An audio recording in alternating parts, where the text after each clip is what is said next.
Propiedades físicas de los ácidos carboxílicos. Bien, los primeros términos son líquidos incoloros y de sabor picante. ¿Sí? Bien.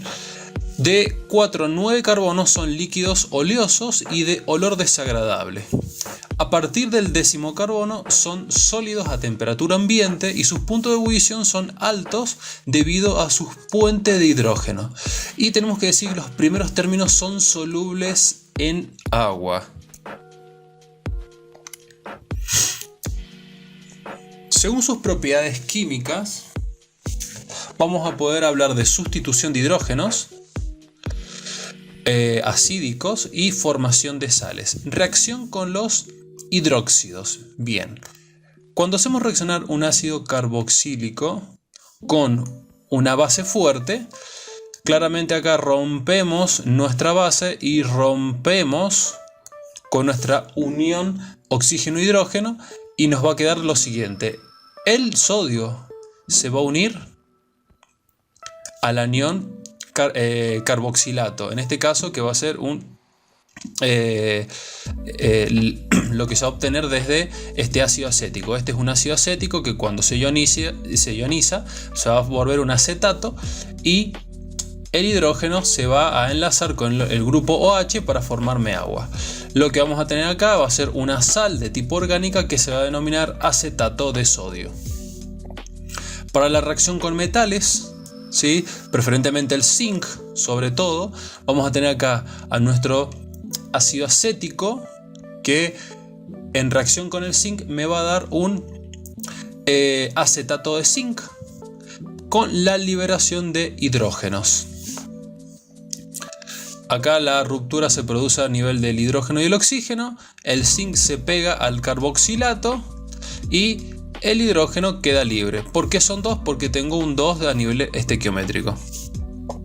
Cuando hablamos de la sustitución del grupo hidroxilo, o sea, este grupito de acá, ¿sí? Vamos a hablar de la formación de halogenuros de acilo, ¿sí? Esto va a ser en presencia de cloruro fosforoso, ¿sí? Cloruro fosforoso a 50 grados Celsius de temperatura, que me va a dar el cloruro de etanoilo.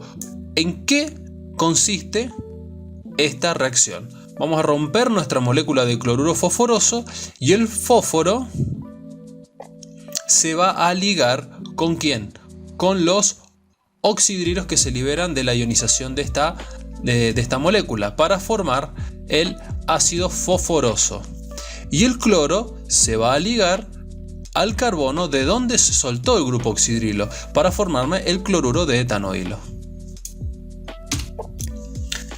Para la formación de anhídridos, ¿sí? Que es un compuesto que vamos a ver en videos más adelante, vamos a tener en cuenta que vamos a ocupar dos ácidos de tipo carboxílico. Vamos a tener acá, por ejemplo, un ácido acético más un ácido acético, que cuando lo hagamos reaccionar en un medio ácido con calor nos va a formar un anhídrido denominado anhídrido etanoico. Fíjense que la cuestión acá es romper en uno de los ácidos la unión de hidrógeno con oxígeno y se va a liberar el hidrógeno.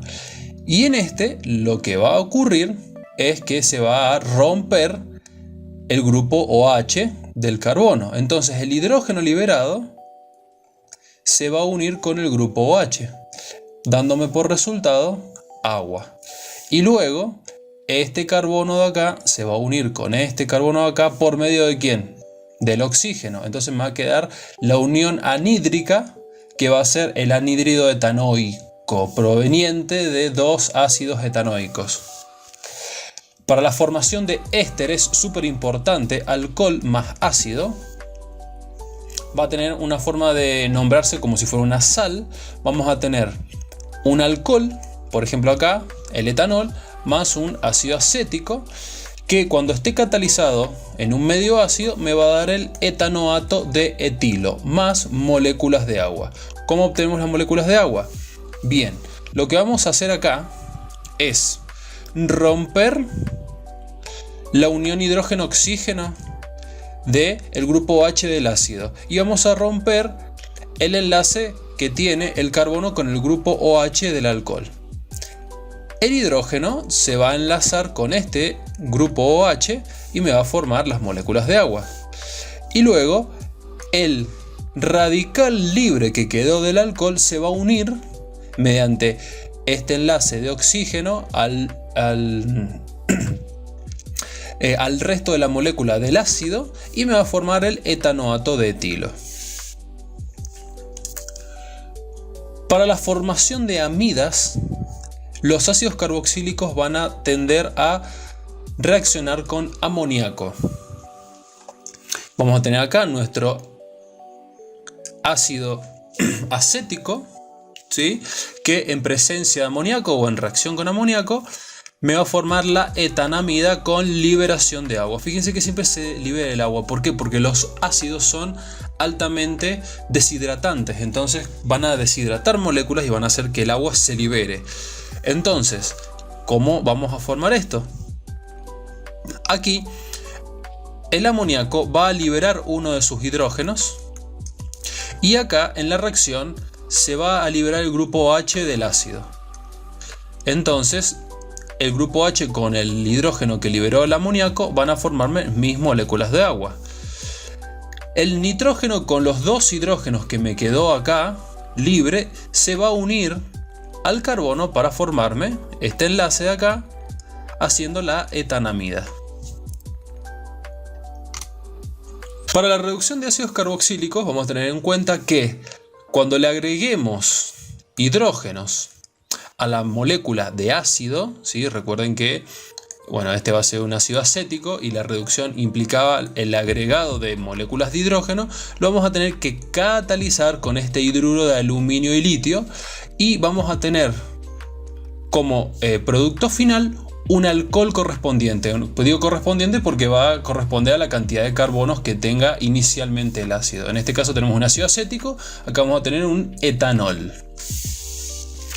Los métodos de obtención de ácidos carboxílicos van a estar ligados a una oxidación energética de un alcohol. Esto ya lo vimos en oxidación energética de un alcohol en alcoholes y también lo repasamos un poco en aldehídos y cetonas. Entonces, si yo un alcohol lo oxido energéticamente con permanganato de potasio, voy a obtener el ácido correspondiente. Tengo un etanol, acá voy a tener un ácido etanoico. Fíjense que estas dos reacciones estarían siendo recíprocas, nada más que yo para llevarlo de alcohol a ácido lo catalizo con permanganato de potasio, pero para catalizarlo de ácido a alcohol lo hago con el hidruro de aluminio y litio. Y finalmente tenemos la oxidación de aldehídos, que también me va a dar como producto final un ácido carboxílico en las reacciones de Tollens y Fehlings. Así que ahí se vuelven videos atrás para poder repasarlo.